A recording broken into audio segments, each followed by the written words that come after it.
정가 소식 함께 하실 분들 소개합니다. 고영신 한양대 특임교수, 이진권 경희대 개건교수, 이재경 광운대 겸임교수, 그리고 백성문 변호사 이 자리에 나와 계십니다. 안녕하십니까? 네, 안녕하세요. 안녕하세요.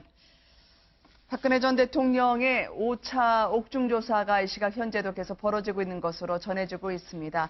오늘은 검찰에서 다른 타자가 투입이 됐습니다. 한웅재 부장검사인데 박 전 대통령 측은 여전히 유영하 변호사. 오늘 변호사님 들리는 소식에 따르면 최명성 변호사까지 탄핵 대리인단 일부 변호사들이 로펌을 열었다고 하는데요. 서양희 변호사는 그래도 이 안에는 없네요. 네, 서양희 변호사는 별개로 움직이는 조직이라고 봐야죠. 여기와는 별개입니다.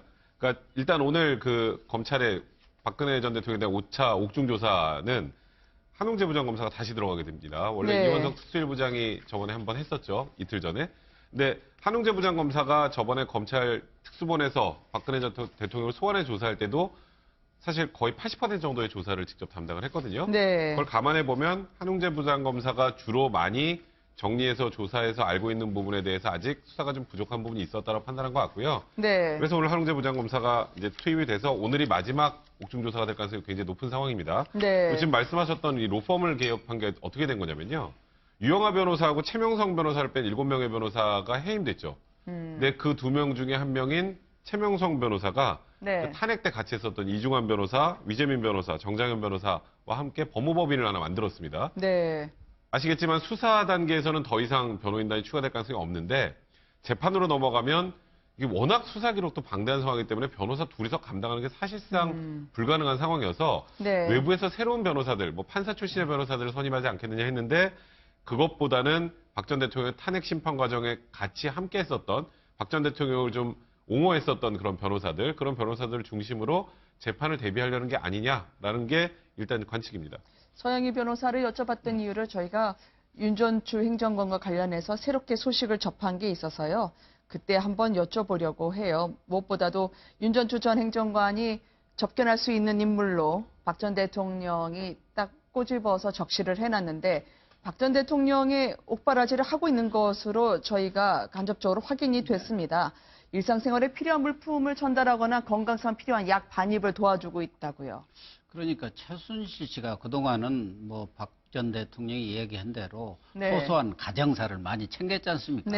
물론 이제 돈을 챙긴 것도 있지만 그래서 국정농단 사태가 그 이후 최순실 씨가 추천해서 들어간 사람이 윤전추고 그동안 청와대에서 사실은 박근혜 대통령을 지근거리에서 쭉 수발을 들어온 그런 사람이기 때문에 아마 박 전 대통령도 특히 감옥에 있으면서 윤전추 전 행정관 같은 저런 분은 수발을 받지 뭔가 도움을 받지 않을 수 없는 그런 상황 아니었겠나 그런 생각이 들고 청와대에 있을 때도 그 만성 피로증 소위 말해서 콩팥 신부전 기능 저하증 이런 것들 때문에 수요일 날은 늘 가급적 일정을 비워놓고 쉬었다 이런 얘기도 하고 그동안 마늘 주사다 태반 주사 옥반 주사다 이런 거 맞은 것들도 그런 만성 피로증을 좀 회복하기 위한 것 아니었냐는 얘기인데 지금 윤전추 전 행정관이 감옥에 드나들면서 그런 약 같은 것도 전달해주고 필요한 소소한 물건도 전달하고 그런 역할들을 하고 있는 것 같습니다. 그거야 불가피한 거 아니겠습니까? 아마 구치소 앞에서 많은 취재진들이 대기하고 있지만 윤전추 행정관이 발견된 소식은 못 들었었거든요. 근데 얼마든지 차량을 통해서 이동이 가능한 모양이죠. 그런데 원래 일반 면회잖아요. 지금 윤전추 행정관 같은 경우 변호사가 아니기 때문에 안으로 못 들어갑니다. 그러니까 구치소 안으로 차를 가지고 못 들어가고 원칙적으로 민원인들이 주차하는 곳에 주차를 하고 본인이 나와서 신분증을 내고 확인하고 들어가야 되는데 어떤 방식으로 지금 그 취재진을 피해서 들어가는지는 확인이 되지 않습니다. 그래서 이 부분을 만약에 서울구치소 측에서 윤전추 행정관이 언론에 노출되는 걸 꺼려해서 구치소 안으로 차량을 가지고 들어올 수 있게 해준다면 그건 좀 특혜가 될 수도 있거든요. 이 부분은 좀 확인을 해봐야 될 것 같습니다. 제가 알기로도 윤전추 행정관 같은 경우에는 박 전 대통령 관저에서부터 같이 있었기 때문에 박 전 대통령 입장에서 지금 아무한테나 본인의 이 사정을 보여주고 싶지는 않을 거 아니에요. 면회를 하건 뭘 하건 간에. 어떤 방식으로든지 윤전추 행정관이 면회를 하건 아니면 영치금을 넣어주건 아니면 약을 반입하건 뭔가 박 전 대통령을 위한 일을 하는 것 같은데 그 과정은 좀 확인해봐야 될 것 같습니다. 워낙 교수님 말씀하셨던 나름대로 이제 지병이나 어르신들 되면 이제 필요한 약 같은 거를 아마 세세하게 챙겨주는 건데 과거에 이 재벌의 또는 연예인의 트레이너를 했다는 분이 이제 관저에 그렇게 많이 머물렀던 이유, 이런 일을 앞으로도 당분간 하지 않을까. 특히 서양희 변호사가 할 것으로 예상됐던 옥바라지를 직접 하고 있다는 부분에서 많은 분들이 새롭게 들여다볼 것 같아요. 그러니까요. 근데 박근혜 전 대통령 사람을 아마 많이 가리는 그런 성격이라고 네. 알려지지 않았습니까? 그래서 그동안에도 그러니까 아주 고립된 생활을 하고 하니까 특별한 묘사랑 그러니까 그때는 만약 삼성동 시절에는 옛날 삼성동 시절에는 하면 최순실 씨가 그 일을 전적으로 담당했을 것 같고 그 지금 아까 고 교수님 말씀처럼 이미 이제는 최순실이 떠나버렸으니까 그런데 자신의 이를테면 사생활적인 면이라든지 개인적인 면의 신변의 문제 이런 것을 일일이 챙겨줄 사람으로서 아무나 시킬 수는 없을 것 아닙니까? 그래서 네. 아마 그동안에 윤전추 전 행정관이 지금도 행정관입니까? 그런데 어쨌든 네, 행정관으로 파악되고 있습니다. 네. 저 사람이 아마 가장 이제 믿음직하고 이러니까 또 그런 거 모든 이렇게 남에게 알리기 싫어하는 그런 문제, 뭐 지병이라든지 네. 뭐 여러 가지 다른 문제들이라도 이제 같이 의논할 수 있고 또 시킬 수 있고 한 사람은 윤전추 전 행정관 뿐이지 않을까 지금 현재로서는. 근데 앞으로 이제 만약에 서양이 올케인 서양이 변호사하고 이제 또 동생인 박지만 회장하고 이 사이에 남매 간의 관계가 또 만약에 이제 좀 이렇게 풀리기 시작하면 아마 서양이 변호사도 그 역할을 할 수 있겠지만은 당분간은 역할을 해줄 수 있는 유일한 사람이 윤전추 행정관이 아닐까 이렇게 생각이 네. 되네요. 예. 무엇보다도 재소자들과 어떤 차이가 있을지, 무엇보다 수위와 관련해서도 저희가 취재를 진행하니까요. 보통은 수위를 한 벌 지급을 하는데 영치금으로 아이보리색 수위, 아마 최순실 네. 씨가 입었던 그 같은 색깔의 수위인 것 같습니다. 한두 벌씩 더 구매를 했다라는 전언이 있네요. 본인은 애쓰고 있는 것 같긴 하지만 그래도 진술상으로는 전혀 과거와 변함이 없고 승마도 20여 개의 올림픽 종목 중에 오로지 승마만 챙겼다라고 하는 증언이 나오지 않았습니까? 그러니까 박 전 대통령은 그냥 진술은 완벽하게 일관되게 가는 것 같아요. 처음에 네. 엮였다라는 그 말 그대로 지금도 모든 혐의를 아무리 객관적인 증거를 들이대도 그냥 난 모른다 아니다로 네. 일관을 하고 있는 것 같고요. 그러기 위해서는 앞으로 재판 기간까지 감안하면 구속 상태로 최소한 네. 나중에 무죄가 나온다고 할지라도 거의 1년 이상을 구치소 생활을 해야 됩니다. 네. 그렇기 때문에 뭐 지금 수의도 새로 사고 또 가끔 운동하는 시간에 바깥에도 나간다고도 합니다. 최대한 적응하려고 노력하는 것 같고요. 네. 요즘 말씀하셨던 그 승마 관련해서는 네. 우리나라 참 스포츠 종목 많잖아요. 근데 하도 승마만 얘기해서 노태강 국장이 뭐 그 노태강 국장의 표현이 돌아버리는 줄 알았다는 표현까지 썼는데 네. 그 당시에 정유라가 2등을 하고 나서 그 심판이 잘못된 거다라고 얘기해서 그걸 보고서를 작성해서 양쪽 다 좀 파벌 문제가 있는 것 같더라고 했다가 나쁜 사람으로 지목돼서 좌천이 된 상황 아니었습니까? 네. 그러니까 노태강 국장 얘기로는 그러니까 지금 말 그대로 그 국정농단 사건과 관련해서 재판이 진행 중인 상황에서 새로운 사실들이 계속 나오지 않습니까? 그렇죠. 근데 여기서 특별히 앞서 우리 백 변호사 말씀하셨지만은 유독 그 노태강 쫓겨난 분이죠. 노태강 네. 국장이 그 문체부 그 공무원들이 그 박근혜 전 대통령이 유독 승마만 챙기는 이유를 알 수 없어서 돌아버릴 것 같았다는 그런 표현까지 나온다는 네. 거죠. 근데 사실은 그 당시에 보면 이미 소문이 그 정윤회 씨의 딸이 승마 선수 정유라다라는 얘기를 이미 문체부 관계자들은 알고 있었다는 상황을 네. 이제 그 지금 재판 과정에서 드러내 주는 건데 그 박근혜 전 대통령 이런 상황이 새로운 것들 이거 이외에도 많이 재판 과정에서 나옴에도 불구하고 뭐 끝까지 저희가 뭐 여러 차례 말씀드립니다만 이 문제에 관해서는 기본적으로 법리적으로 접근하지 않겠다라고 하는 거듭된 아마 확고한 입장인 것 같아 보입니다. 네. 그래서 오늘 아마 검찰도 아마 답답하긴 하겠지만 오늘 아마 조사를 마지막으로 해서 아마 그 19일까지만 아마 그 신병을 그런 식으로 할 수 있는 상황이라서 네. 그 이전에 아마 그 기소를 하고 재판에 넘길 텐데 아마 그동안 진술했던 오늘 것까지 하면 5차례니까 격일로 했던 그 진술서에 사람이 완벽하지 않으니까 네. 허점을 아마 앞뒤를 잘 맞춰보면 반드시 허점이 나올 겁니다. 그걸 또 잘 찾아내는 게 검찰의 역량을 드러내는 것이고 네. 그래서 아마 그 대선 공식 선거운동일 이전인 그 후보 등록 마감이 17일이고 18일부터 선거운동일이 시작될 텐데 그 이전에 그러니까 아마 빠르면 이번 주말 늦어도 내주 초죠. 네. 아마 기소를 해서 재판에 넘길 거로 보여지는데 박 전 대통령 관련해서는 검찰이 진술 앞뒤를 조사해서 사실 여부를 확인한 이거 이외에는 방법이 없을 겁니다. 박 전 대통령은 아마 끝까지 법정에 가서도 조사에서도 그랬지만 그 법정에 가서도 아마 그 일관되게 부인하는 기조를 유지할 거로 그렇게 보여집니다. 무엇보다도 박 전 대통령의 국정농단과 관련해서는요. 파면도 되고 구속이 됐는데 주무 책임자가 있지 않았겠습니까? 이제는 세상에 미소 띈 채 오늘 기자들에게 수고했다라고 얘기한 분이 있었습니다. 우병우 전 수석, 팔짱 끼고 미소, 황제 소환 이야기를 들었지만 물론 법적인 판단이 국민들의 혹은 분노의 감정에 휘둘려서는 안 되지만 분명한 영장 기각은 많은 국민들이 갸우뚱하곤 했습니다. 그의 어제와 오늘 함께 보시겠습니다. 가족회사 작은 유용한 거에 대해서 인정하십니까? 구속되시면 마지막 인터뷰를 할 수 있는데 한마디만 해주십시오. 대통령 관련해서 참으로 가슴 아프고 참담한 그런 심정이 들어가요. 시작되는 건 본인이 청렴해서입니까? 검찰의 의지가 없어서입니까? 그러니까 수고 많이 했습니다. 특검 할 일만 하셨습니까? 다음에 얘기합시다. 고생하셨습니다.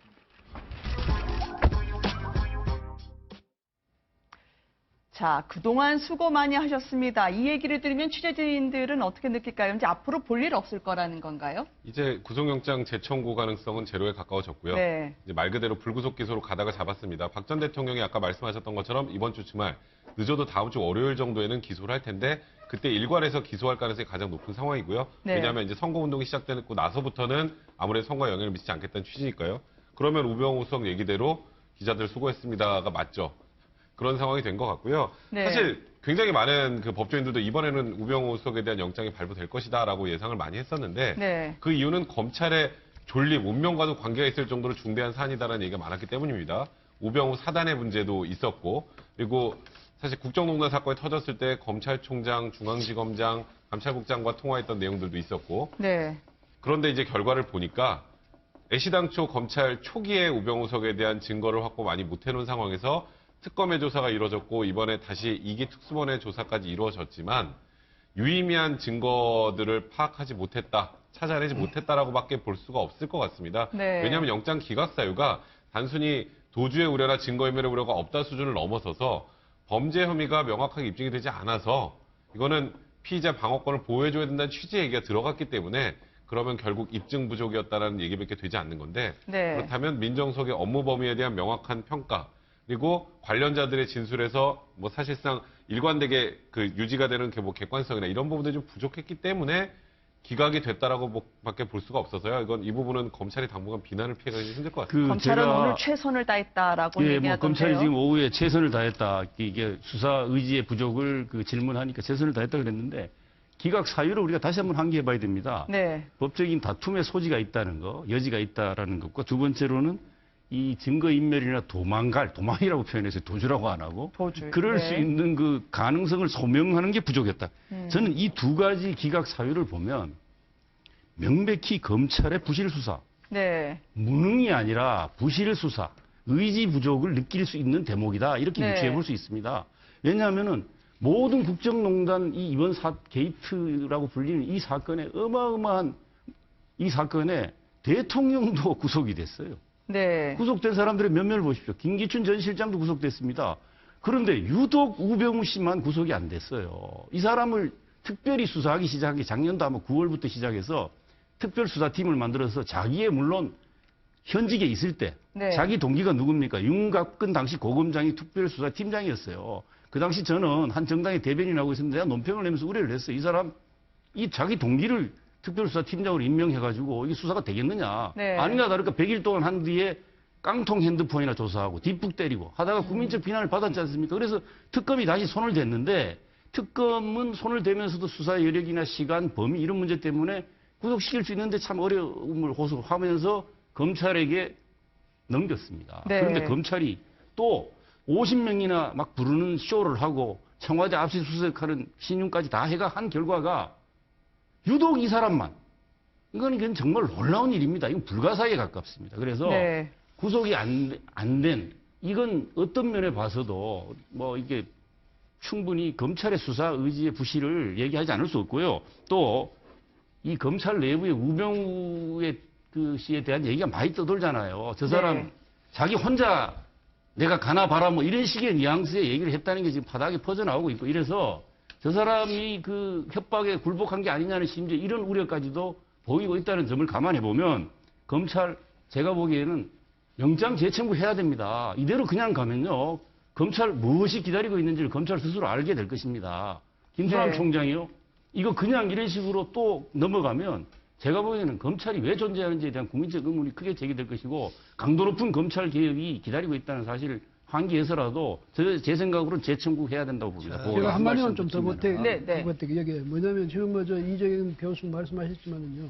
검찰이 박근혜 전 대통령에 대해서는 저 사안의 중대성 때문에 그 네. 구속한다 그랬는데 그 도주 또 박근혜 전 대통령의 경우도 도주 우려도 없어요. 증거인멸의 우려도 없어요. 그렇잖아요. 그다음 주거가 부정하지도 않았어요. 그런데도 네. 불구하고 박근혜 대통령에 대해서 전 대통령에 대해 기어이 구속을 했단 말이죠. 그리고 네. 이번에 우병우 전 수석에 대해서는 사실은 국민들도 그 분위기 자체가 검찰이 과연 정말 열심히 수사하고 있는지 아닌지 그것조차 감이 안 올 정도로 좀 이렇게 수사를 했다가 결국은 두 번째 청구조차도 지금 기각되고 말았는데 그걸 보면 검찰이요 스스로가 자기 부정인 그런 상황에 빠지지 않는 왜 박근혜 전 대통령에 대해서 기어이 구속시키겠다는 그 의지를 이번에 과연 우병우 전 수석에 대해서 가졌던가 이 점에 대해서 보면 국민은 의심하지 않을 수 없으니까 그렇다면 그 검찰의 기준은 무엇인가? 검찰의 네. 원칙은 무엇인가? 검찰이 말하는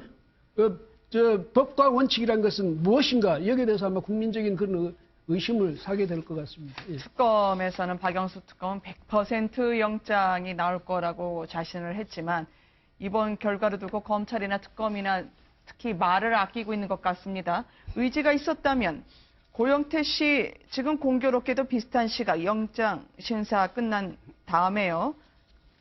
구속 전 피의자 신문 끝나고 법원에 고민이 있었을 때 바로 그 현관문에서 보면 상당히 무언가 둔탁한 둔기로 뜯겨진 듯한 그 흔적이 발견이 됐었습니다. 고영태 씨와 우병우 전 수석 오늘 공교롭게 평행 이론처럼 많은 분들이 이 부분에 대한 논란이 뜨거운데요. 먼저 무엇 때문에 고영태 씨에 대한 체포가 이루어진 건지 그리고 고영태 씨의 가장 친한 분으로 알려졌던 노승일 부장과 오늘 뉴스앤이슈가 인터뷰를 진행을 했습니다. 체포할 만큼 비협조적 아니었는데 뜬금없다. 그 반응 함께 보시겠습니다. 나 지금 중요한 일 앞두고 있는데 나 같이 엮어야 되겠네. 내가 제일 좋은 그림 뭐냐면 이렇게 틀을 따따따따 한 몇 개 짜놓은 다음에 빵 터져갖고 날아가면 이게 다 우리 거니까 나는 그 그림을 짜고 있는 거야. 근데 형이 아직 그걸 아직 못 잡았어. 그러니까 그게 1년도 안 걸려. 1년도 안 걸리니까 더 힘 빠졌을 때 던져라. 영재한테도 제가 월요일 날 전화해서 야 수요일 날 약속이 있는데 같이 갈래 했었거든요. 그랬더니 자기 지금 그 검찰 연락 기다리고 있다고 약속은 못 가겠다고 같이 그렇게 얘기했어요. 영재하고 저는 많이 다져봤어 알지만 언제 들어오는지도 몰라요. 자기네들이 필요하면은 밤이라도 부르는 사람들이니까 그냥 갔죠. 우병우 전 수석은 풀려나온 날 고영태 씨는 검찰에 들어가야 했습니다. 물론 법 집행은 엄중하게 이루어져야 되겠죠. 2천만 원이 문제라고 하던데요. 세관장 인사 과정에서 받은 게 아니냐. 알선 수재를 이야기하던데 저 현관문을 보면서 어떤 생각이 드시나요, 교수님?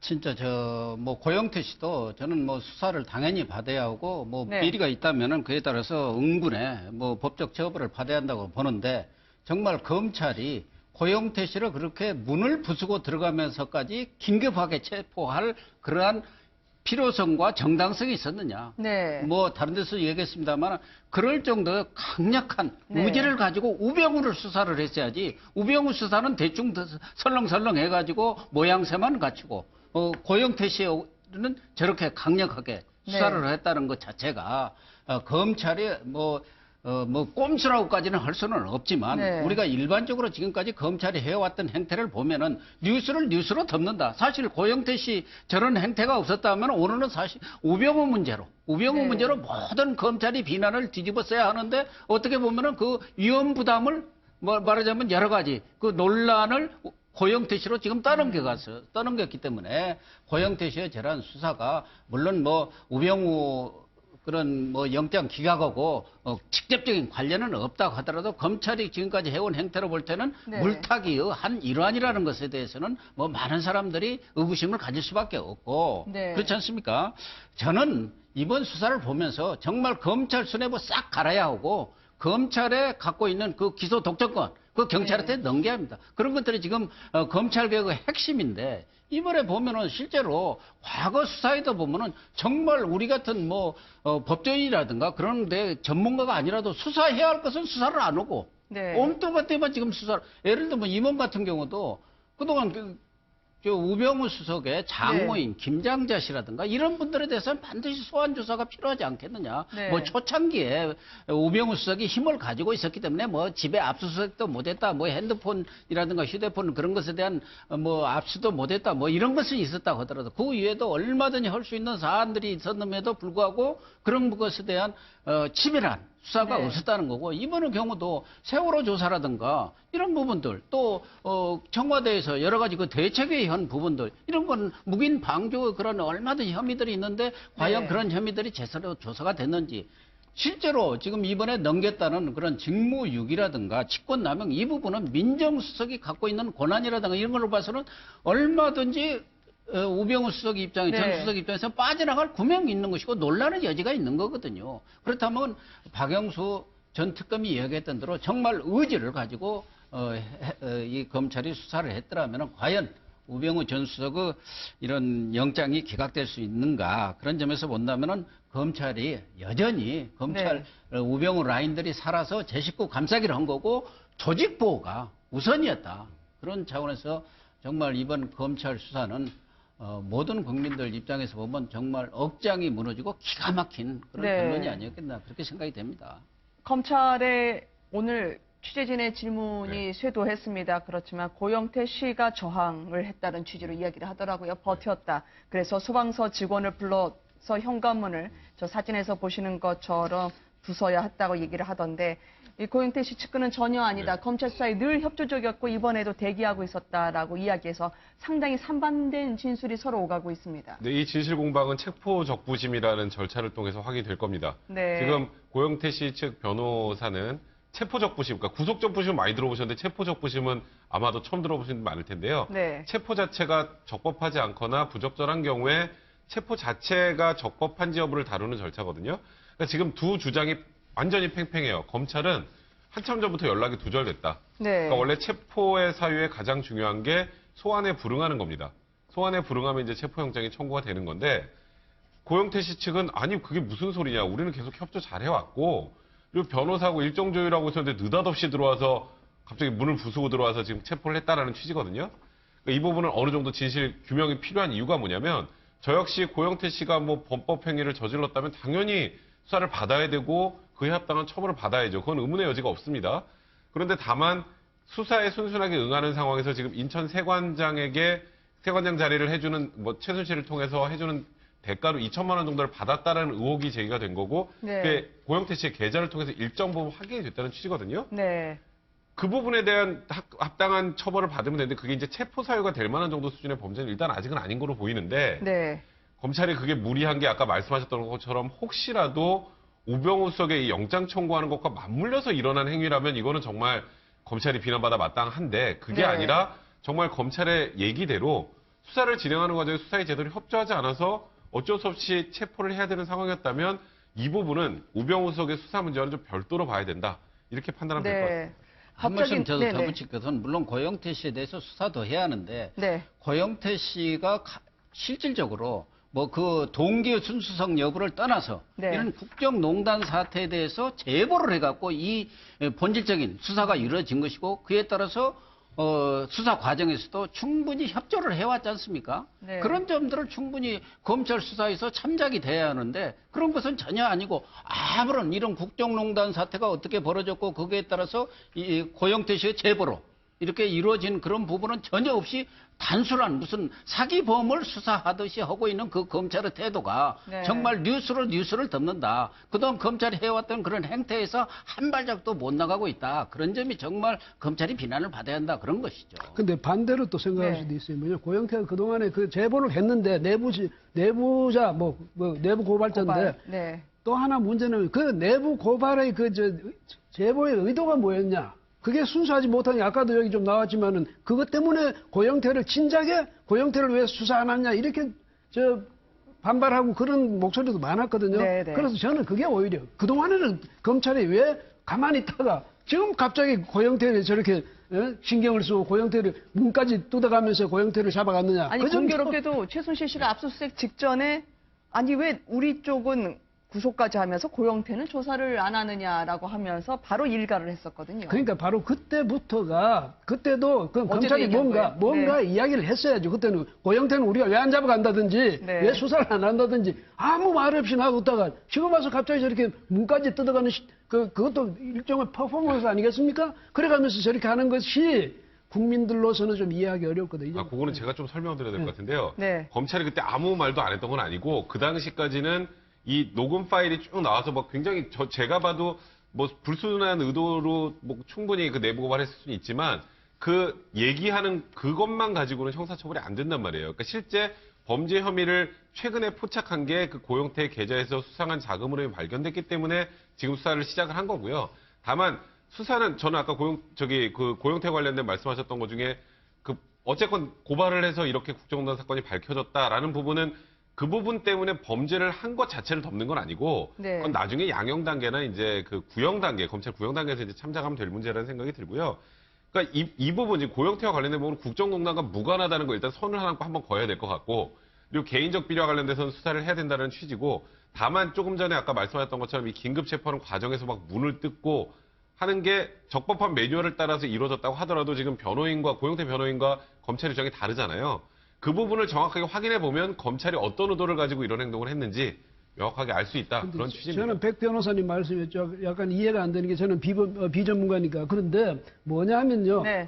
그거는 이 검찰이 조사할 혹은 수사할 문제가 아니다. 이렇게 말씀 단언하셨는데 그 제안이 참 거기서 했던 그 의도가 녹음돼서 그동안 나왔잖아요. 네. 그 자체가 그 이후에 그냥 유야무야 됐다면 그건 물론 말로만 끝났을 수 있는데 거기 말했던 것이 실제로 행해졌다 이 말이에요. 그렇잖아요. 자기가 이걸 먼저 터뜨린다, 뭐 어떻게 한다는 네. 것이 바로 그 점에서 검찰은 적어도 그 점에 대해서 진위를 파악한다든지 경과를 파악한다든지 이 정도의 노력은 기울였어야 됐다 이 말이죠. 어쨌든 시점상에 하나만 더 들어보고 저희가 네. 이야기를 이어갈게요. 노승일 부장의 이야기는 공교롭게 어떻게 이 시점 시선 돌리기 아닐까라고 하면서 앞으로 이 같은 주장을 계속할 것임을 내비쳤습니다. 함께 보시겠습니다. 이게 또 공교롭게도 우병우가 기각되는 날, 그럼 고영태는 9시 반, 저도 기사를 지금 읽었는데 네. 9시 반에 지금 압수수색이 들어갔다 뭐 이렇게 나오니까 네. 그럼 뭐 시선 돌리기 아니냐.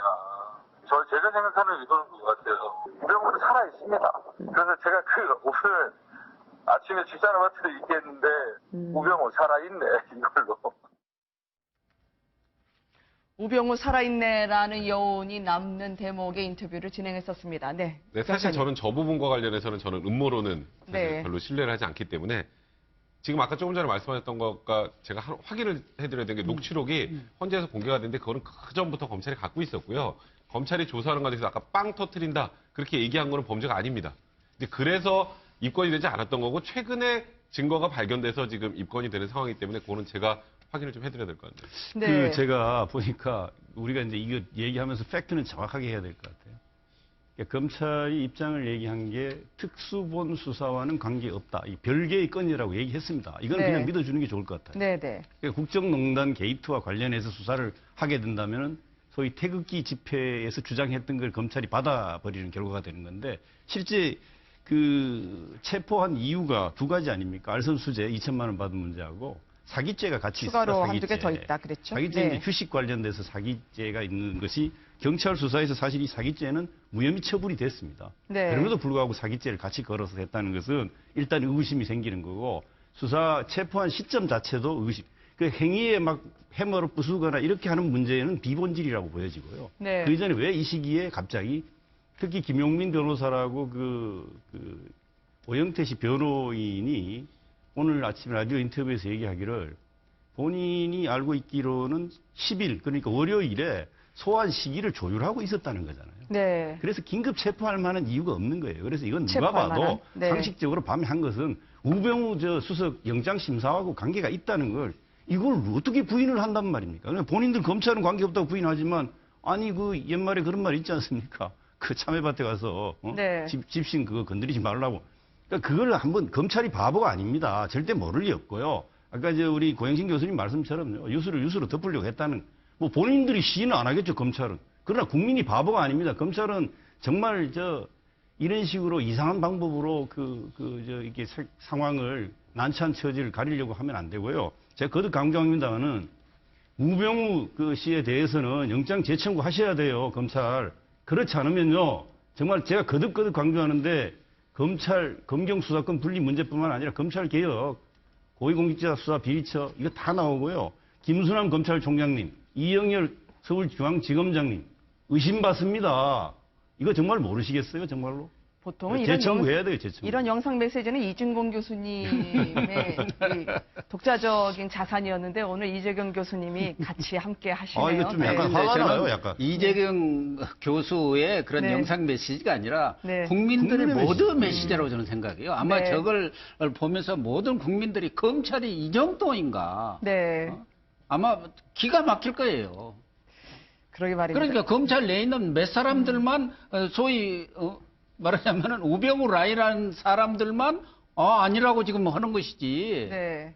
대다수 국민들은 정말 이 국정농단의 마침표는 결국 우병우 씨에 대한 단죄라고 다들 생각하고 있었거든요. 물론 여기서 그 이야기를 지금 하고 있는 한 말씀 꼭 제가 추가로 네. 보태고 싶은 것은 정말 검찰이 숫자가 많지 않습니까? 검사들 일선에서 네. 경무에 시달리면서 밤새워 일하는 검사 후배들 저 많이 후배들 알고 있고요. 제 동기들도 그랬고 제 선배들도. 근데 이런 정치 검찰들 때문에 검찰 전체가 욕먹고 있다는 사실도 검찰 내부에서도 아마 젊은 검사들, 개혁적인 생각을 갖고 정도를 걷는 검사들 이번 건을 놓고 그냥 있으면 네. 안 돼요. 문제 제기를 해야 됩니다. 내부. 지난 영상 메시지에 이준건 교수님이 발언 순서를 양보를 해주셨어요. 예, 감사드립니다. 다음 싱크 하나 더 듣고 여쭐게요. 왜냐하면 지금 워낙 초박빙의 접전의 대선 상황은요. 후보들은 유머가 있다고 생각할지 모르지만 그만큼 치열한 그리고 긴박한 그들의 분위기를 반영하고 있습니다. 안철수 후보의 유치원 발언이 논란이 했던 그 장면에서요. 나름대로 공부했던 농담, 일명 아재 개그를 선보였는데요. 오늘 웃을 수만은 없는 국민의당 상황이 있어서요. 먼저 이거 보고 나서 이야기 이어가도록 하겠습니다. 제가 가끔씩 아재 개그를 하는데요. 주위 사람들이 자꾸 말립니다. 근데 제가 최근에 들은 것 하나 있습니다. 대머리가 되면 생기는 매력이 있답니다. 아십니까? 그게 헤어날 수 없는 매력이랍니다.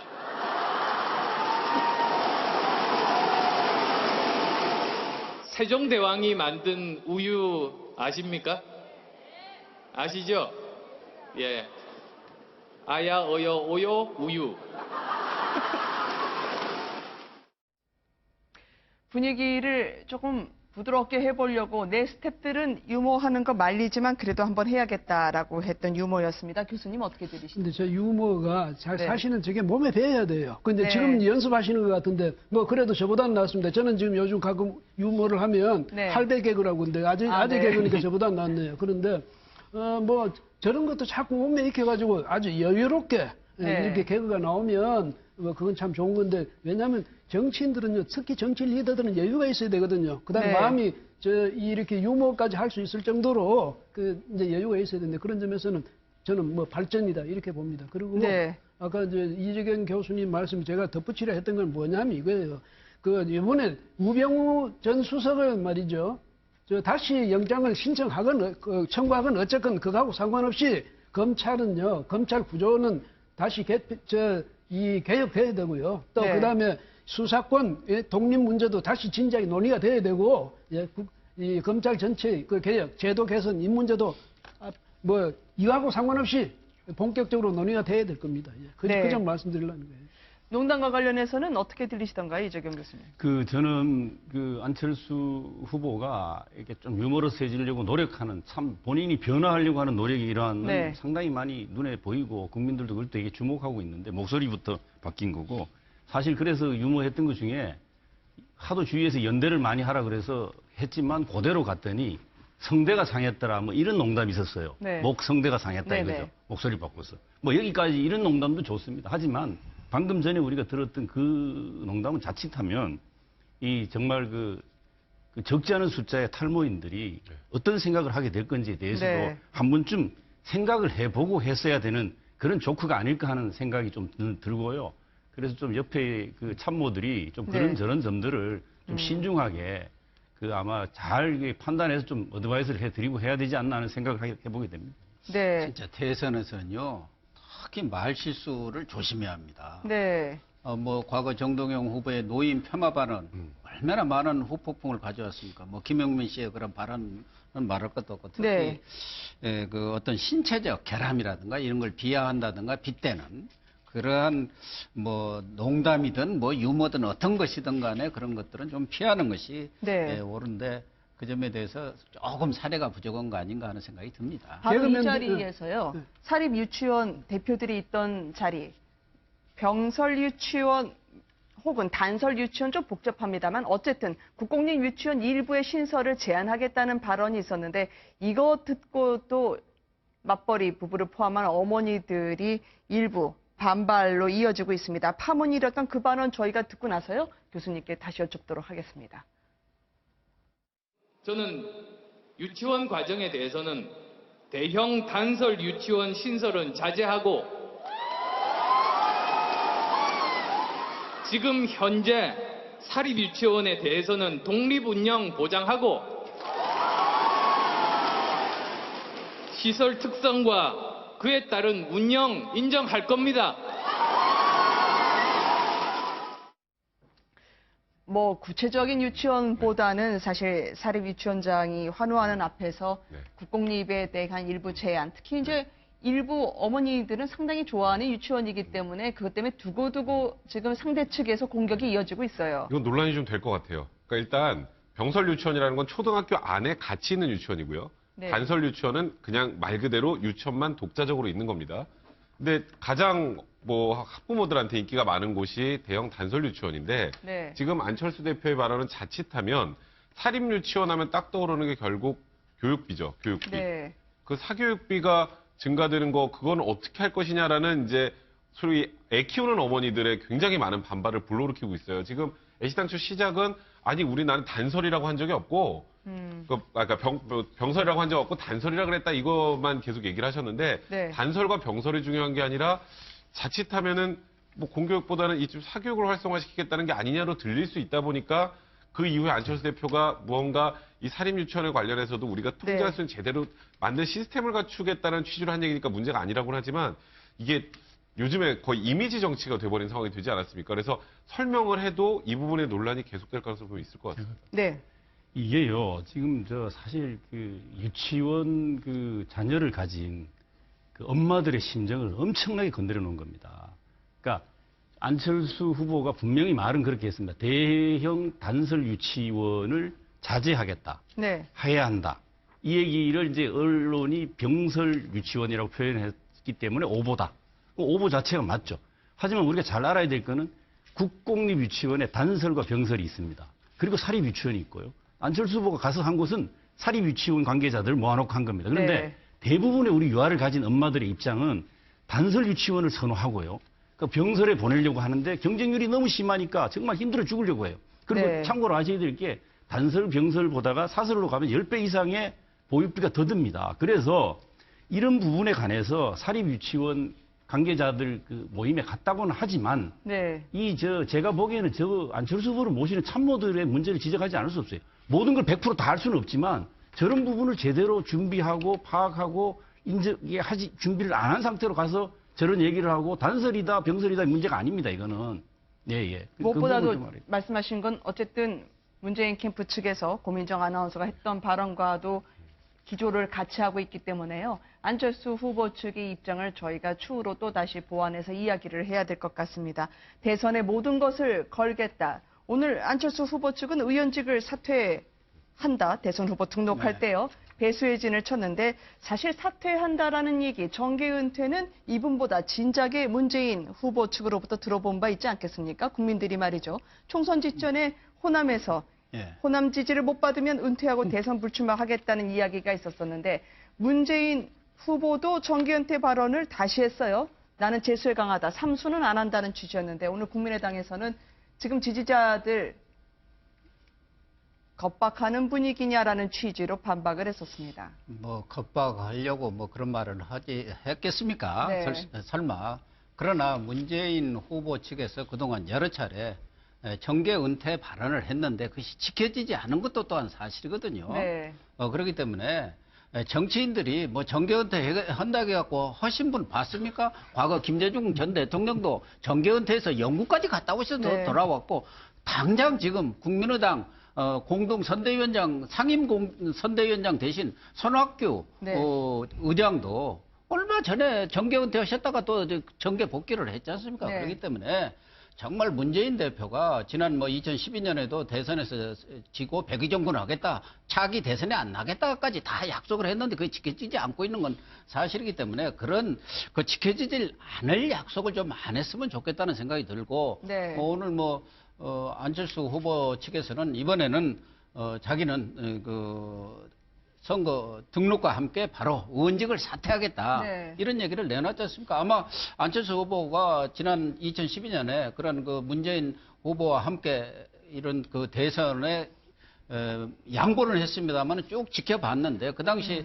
문재인 후보 측에서 많은 그 사람들이 그 당시에도 문재인 후보가 국회의원직을 사퇴를 하고 또 그 친문 세력도 소위 말해서 패권 세력이라고 이렇게 비난을 받는 그 핵심적인 친문 세력들이 청와대라든가 행정부에 들어가지 않겠다는 선언을 해라. 그런데 그걸 다 거부를 하기보다는 하지를 않았기 때문에 나중에 이렇게 아깝게 패했을 때 많은 사람들이 아쉬움을 표하지 않았었습니까? 그래서 아마 안철수 후보로서는 모든 것을 던지고 말하자면은 뭐랄까요? 테러랄까? 테러를 완전 차단하면서 내가 이 모든 것을 이 대선에다 걸겠다는 어떤 결의랄까? 각오랄까? 대권 의지를 보여주는 차원에서 문재인 후보와도 차별화하겠다. 그런 의지로 아마 이번 등록하면서 국회의원 배지를 뗄 그런 생각인 것 같습니다. 아무래도 문재인, 안철수 그리고 홍준표 후보를 봤을 때는요. 누군가를 때리면 누군가에게 도움이 될 수밖에 없는 그런 게임을 하는 것처럼 비춰집니다. 오늘 자유한국당의 나경원 의원이 문재인 후보를 내가 당시에 상임위원장 했을 때 본 적이 있는데 안보 이슈, 이거 페이크 안보 후보, 일명 가짜 후보다라고 얘기하면서 정면 공격에 나섰어요. 이번에 왜냐하면 이제 사드 배치에 대해서 문 후보가 이제는 좀 종전하고 좀 달리 김정은 체제에 대해서 굉장히 좀 강력하게 이제 메시지를 보냈어요. 이렇게 하다가는 정말 이런 식으로 계속 해가지고 모험을 계속하면 도저히 이건 용납될 수 없는 일이다. 이렇게 강경한 그 입장을 보이니까 문재인 후보 측이 이제는 이제 안보 문제에 있어서 이제 회개하는 거 아니냐. 그래서 그건 뭐냐면 중도층에 대해서 다시 중도층이 떨어져 나가니까 그 위기감으로 중도층 떨어져 나가는 표를 다시 이제 잡아오기 위해서 아마 그렇게 하는 게 아니에요. 그래서 나경원 의원이 그걸 페이크 안보다 거짓말이다 이렇게까지 이야기를 하는데 그렇죠. 근데 아직도 문재인 후보의 이 사드에 대한 기본 자세 자체가 바뀌었다고 볼 수는 없죠. 전제가 있으니까. 자꾸 그렇게 하면 그러지만은 현 상태에서는 아니다 이 말이죠. 그런데 그거는 그렇지만은 어쨌든 문 후보가 이제 전번에는 그 의원직을 끝까지 사수하면서 대통령에 이제 낙선하고 난 뒤에도 계속 의원직을 지켰습니다. 그래서 그것 때문에 안철수 후보는 아마 그런 것도 염두에 두고 이렇게 이야기했겠죠. 나는 과감히 놓겠다 이렇게 얘기했는데 저는요 그거는 그거지만 그거보다는 정치인들이요. 정치인은 그 사람의 직업입니다. 그렇죠? 문재인 후보가 지금 직업이 뭡니까? 정치인 아닙니까? 그러면 대선 떨어지면 정치인 아닙니까? 그런데 정치인들이 너무 쉽게 정치 은퇴를 자꾸 이야기하는 건요. 그건 정치를 자꾸 가볍게 보는 것 같은 그런 느낌을 줘서 그 점이 실망스럽고 그렇다면 뭐 아까 그 김대중 뭐 전 대통령 얘기됐습니다. 옛날 노무현 전 대통령의 경우도 그때 네. 후보가 돼가지고 자꾸 인기가 떨어지니까 어떻게 됐냐면 네. PK죠. 부산, 경남, 울산 이 세 개 자치단체장 중에 한 곳이라도 내가 못 건지면 나는 이 후보직에 대해서 재신임 받겠다. 이렇게까지 또 이야기하고 했어요. 그래서 이 후보들이 뭐 자기의 그 의지를, 강력한 의지를 표명하기 위해서 이 정치, 뭐 또 의원직 이런 걸 거는 건 글쎄요, 뭐 거는 게 그게 어떨지 모르지만은 정치를 이런 식으로 자꾸 그런 식의 도박하듯이 갬블러 같이 무슨 도박하듯이 뭐 걸듯이 자꾸 이렇게는 좀 안 하시는 게 좋지 않겠나요? 저는 이진곤 그 위원장님 말씀에 뭐 200% 공감하고요. 그러니까 정치인들이 너무 가볍게 자신의 거치와 그런 부분을 국민들 앞에서 네. 국민들이 일거수일투족 하나의 발언에도 민감한 이 상황에 그건 신중을 기해야 된다고 보고 의원직 문제에 관해서 제가 짧게 한 말씀 드리면 의원직은 말입니다. 자기가 던진다고 던져져지는 게 아닙니다. 우리가 이걸 똑바로 알아야 되는 것은 국회가 열려 있으면 말입니다. 국회의원들이 표결해서 통과돼 의원직이 사퇴가 되는 겁니다. 네. 병사를 하시거나 돌아가시지 않으면. 그 다음에 회기가 열려있지 않으면 의원은 국회의장이 사표를 수리해야 됩니다. 근데 지금 국회가 회기 중이 아닙니다. 그러니까 제가 알고 있기로 2012년에 문재인 후보도 국회의원직을 던지는 게 자칫 쇼로 비칠까봐. 네. 왜냐하면 던졌는데 수리도 안 되는 거 뻔히 알면서. 그러니까 법적으로 그렇게 돼 있습니다. 이거는 우리가 결연한 의지를 표명하는 하나의 방식으로 선택할 수 있는 정치적 결단으로도 볼 수 있지만 이중근 교수님도 말씀하시고 뭐 얘기했지만 정치인들이 너무 네. 가볍게 혹여라도 이런 부분을 좀 안 하는 자기가 네. 정계에 은퇴하겠다, 뭐 의원직을 던지겠다. 이게 상당히 좀 이런 부분에 대해서는 좀 제대로 우리가 신중을 기할 필요가 있다는 말을 후보들에게 좀 드리고 싶은 생각입니다. 워낙 문재인 후보의 옛날 호남 지지 못 받으면 정계 은퇴, 대선 불출마하겠다. 그것까지 아마 지적했던 부분에 대한 저희가 반응으로 들었습니다. 그렇지만 홍준표 후보는 자신의 거취에 대해서 항상 행동으로 얘기했던 분 같은데요. 이번에 보면은요, 강성 발언들, 정교조에 이어서 귀족 노조까지 하루가 각이 무섭게 이분의 입을 주목하게 됩니다. 먼저 보시겠습니다. 강성 귀족 노조를 이제는 더 이상 두고 볼 수가 없습니다.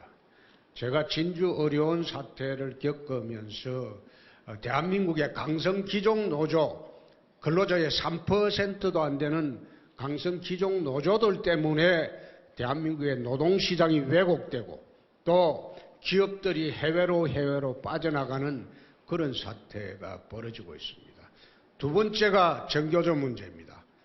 학원을 이념회장으로 물들이고 잘못된 역사인식을 심어주는 정교조 문제는 우리 정치판의 금기였습니다.